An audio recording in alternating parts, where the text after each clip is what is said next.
Morning, how are you? Are you doing well? Thank you so much. You are welcome to our African Visionaries channels. Please subscribe, share, and comment. Put like button, guys, so that we can at least have some views and learning how we are going to liberate our African continent. Thank you so much. Let us listen. Our brother Julius Malema, the patriotic of African continent. Immigration quickly. Okay. Right? The last time we had a conversation, I think it was 2 interviews ago, right? I think we did this at Alex FM.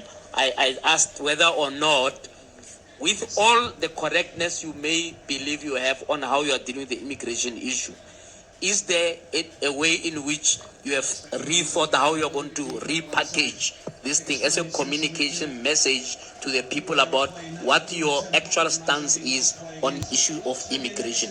Quick answer on that, and then we can engage. There's no repackaging of anything. Okay. Repackage what? You want me to repackage the truth? You are asking me to lie. That's an EFF position is properly captured. Like one of the speakers here said today. Yeah. Everybody now says what the EFF has been saying. Yeah.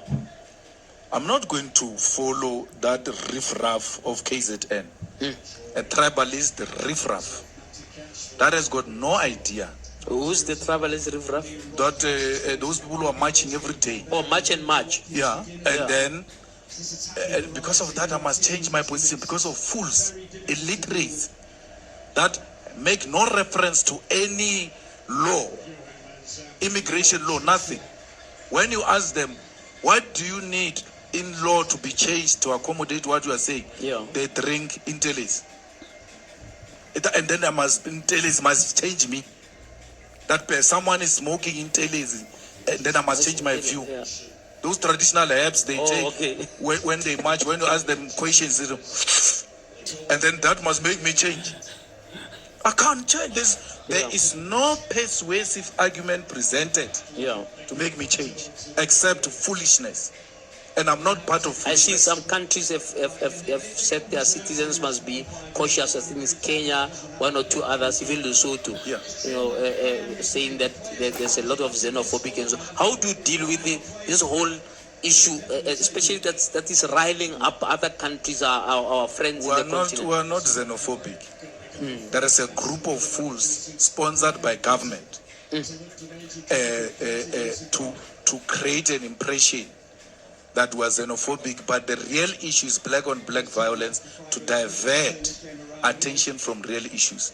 The same strategy was used in the early 90s when we were supposed to concentrate on what was about to happen, bringing democracy, which was an immediate task at the time. They sponsored black on black violence, and interestingly, they did it in KZN and Gauteng. All right. Mr. Malema, as I mentioned earlier, the EFF seems to be quite... Please introduce yourself, Mike. Mike Sham from the State of the Nation podcast. Okay. The EFF seems to be quite committed to killing farmers. I was just wanting to know if you have a program, how you're going to do it. Is it going to go region by region, alphabetically? Have you got some kind of plan for how you're going to start killing those farmers, just so that we know what's on the agenda? Well, firstly, as a podcaster, you ought to be a very knowledgeable person, because most of you call themselves podcasters, and then you're just saying the most irrelevant and issues that can't be proven anywhere. As a podcaster, if I were to ask you now, show me a policy of the EFF where they are committed to killing farmers. Where is that commitment?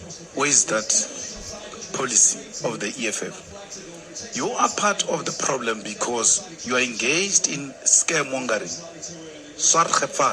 Rightfully so, because you are a beneficiary of it. You have no problem just lying right in front of the so-called state of the nation. You are lying.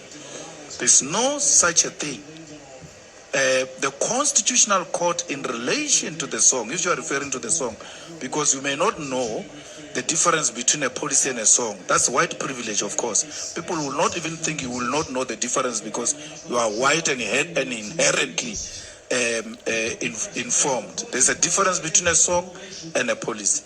The Constitutional Court has said it agrees with the Supreme Court of Appeal and the lower court.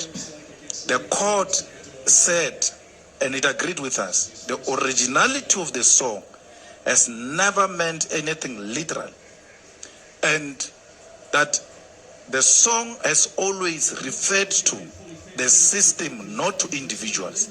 And the song was even sang by white progressive, not people like you will not have sang about it because we wanted to benefit from the system perpetually, which we're still fighting. So there is no farmer that's going to be killed by the EFF because Mugabe did not kill any farmer, Thabo Mbeki did not kill any farmer, Nelson did not kill any farmer, yet they sang this song. We did not coin this song. Again, because of your privilege, you may not know the history of the song. If you knew the history of the song, you'll know who didn't coin the song. The song comes from the trenches of MK. It's an ANC song. It's a struggle song. We've inherited it and we continue with the legacy of struggle in South Africa. Why didn't we ask ANC, when are you going to start killing farmers? Because you have been singing this song for too long. You know that your conscience is very clear. Your conscience knows that you are lying and you are engaged in scaremongering. And it's wrong. Don't only say conscience must apply to politicians.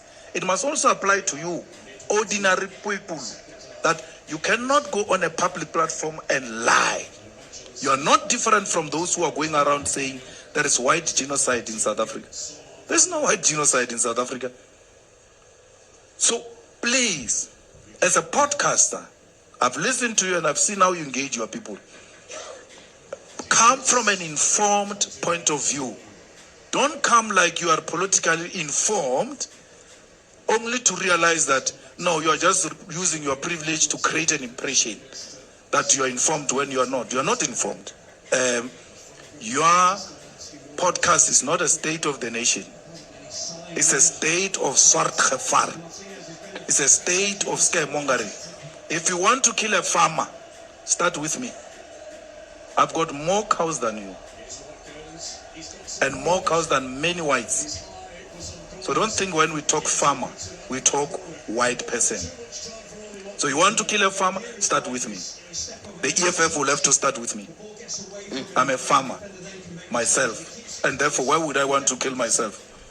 All right. Why would I want to commit suicide? So Imagine. I'm saying this because Prof said to me, give us something that when we leave here we'll say to our people. But we heard him. I'm saying, yeah, the white farmers have a place here. They are not going anywhere. That's why Trump called them and they were like, where? Assisi. We are fine. Because they know they are fine here. Who wouldn't want to go to America if you are struggling and you are being called by a president of America to come?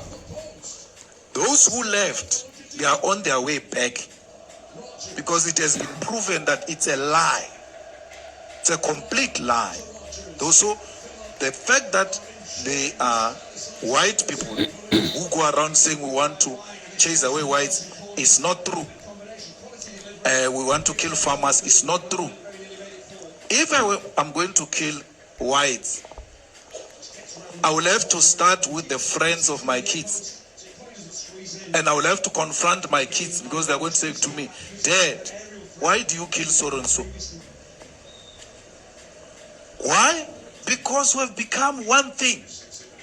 The fact that you invaded our land, you have been here for so long, that we have been into each other's skin so much that we cannot live without each other. So why would you wish away your relatives? Because to be racism is to be xenophobic. The Lesotho people are not Lesotho people. They are my relatives. They are my relatives. There's no one in the Pedi culture who will not trace themselves back to Lesotho. If you go to Botlokwa Mantata in Limpopo. Those Batrokwa, their real surname is Mantatis. It's not Mantata.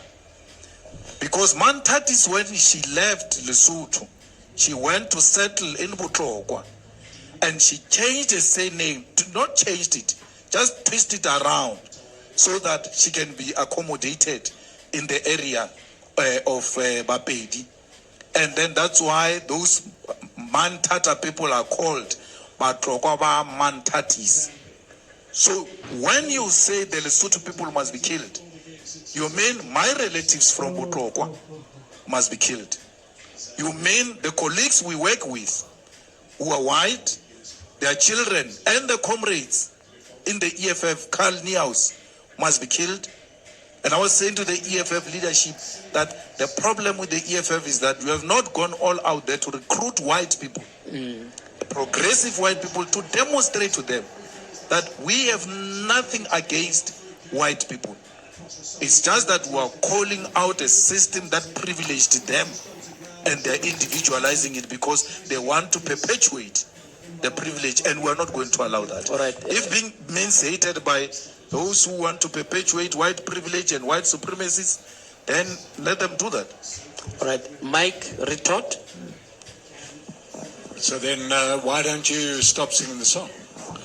Because I'm continuing with the struggle that was handed over to me by Nelson. But you seem to have won that struggle. No, we didn't win. That struggle is the land. That struggle is the means of production. That struggle is that the economic power must be shared amongst those who are here in South Africa working for this economy to be what it is. So we have not won because the struggle was about transfer of political power, economic power, and social power. Even with social relations, you are still superior than us. Economic relations, you are still superior than us. Therefore, the struggle has not been won. So until such time as you deem the struggle to be over, you're okay with singing a song that is not universally popular? No, you want us to stop singing the song so that you can continue to depoliticize our youth. Because you know, with a depoliticized youth, you will reverse the gains of 1994 and create that impression you want to create to me that it seems you have won the struggle, when you know very well we have not won the struggle. Nelson, when he handed over power, he said to us, the struggle is not over. A luta continua. That's what Nelson Mandela said from his mouth. So this is like a race without a finish line? No, there will be a finish line. If you hope it's not going to finish, wait for the EFF to come into power. We'll finish it. And you will still be here, my friend, and you'll be saying, oh, I never thought it would work like that, like you said after 1994. All right. Kwere. I want you to deal with. Thank you guys. I hope everyone understood where the song Kill the Bours, Kill the Farmers, where it came from, and the answer, everyone get it. Please subscribe, share and comment. Don't forget to like. Thank you. This is African Visionaries YouTube channel TV.